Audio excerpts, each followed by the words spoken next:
আসসালামু আলাইকুম সবাই, আশা করি ভালো আছেন। আজকে আপনাদের সাথে শেয়ার করব হচ্ছে মুরগির জাল ফ্রাই রান্না করার একটা ভিডিও।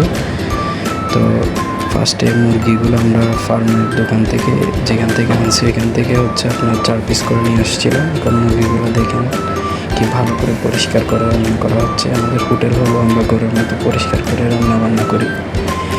মুরগির জাল ফ্রাই করার জন্য মুরগির পিসগুলোকে ছোটো ছোটো করে কেটে নিতে হবে, যেহেতু এটা জাল ফ্রাই।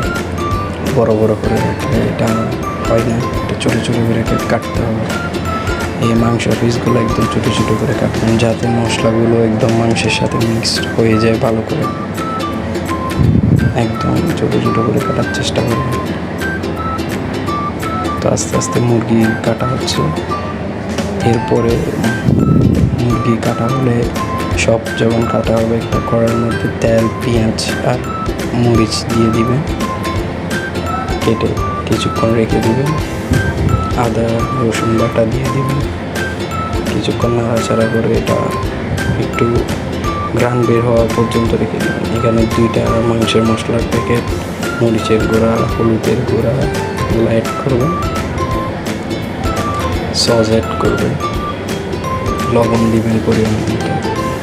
এরপর এগুলো ভালো করে নাড়াবেন, চাড়াবেন কিছুক্ষণ। নাড়াচাড়া হয়ে গেলে একটু পানি দিবেন, যতক্ষণ না পর্যন্ত এরকম বুদবুদ না ওঠে রেখে দিবেন। এরকম বুদবুদ হলে এই কেটে রাখা মুরগিগুলো এখানে দিয়ে দিবেন। মুরগি দিয়ে একটু ভালো করে নাড়াচাড়া করবেন, যাতে মুরগির সাথে মাংসগুলো ভালো করে মিক্সড হয়। ভালো করে মিক্সড হয়ে গেলে কিছুক্ষণ রাখার পরে একটু এক মুখ পানি দিয়ে দিবেন। পানি দিয়ে একটু নাড়াচাড়া করবেন। এরপর আলু চাইলে ব্যবহার করতে পারেন। আমাদের যেহেতু হোটেল, আলু ব্যবহার করতে হবে কাস্টমারদেরকে দেওয়ার জন্য, আপনারা চাইলে দিতে পারেন।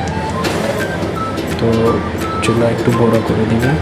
মুরগির আলু হয়ে আসলে মুরগি জাল ফ্রাই রেডি। আমাদের দোকানের লোকেশন হচ্ছে বাইজিৎ থানা, আতুরা ডিপো, চট্টগ্রাম। এটা ছোটো একটা ভিডিও দিয়েছি, আমাদের দোকানে আসার ভিডিও, চাইলে ভিজিট করে যেতে পারেন।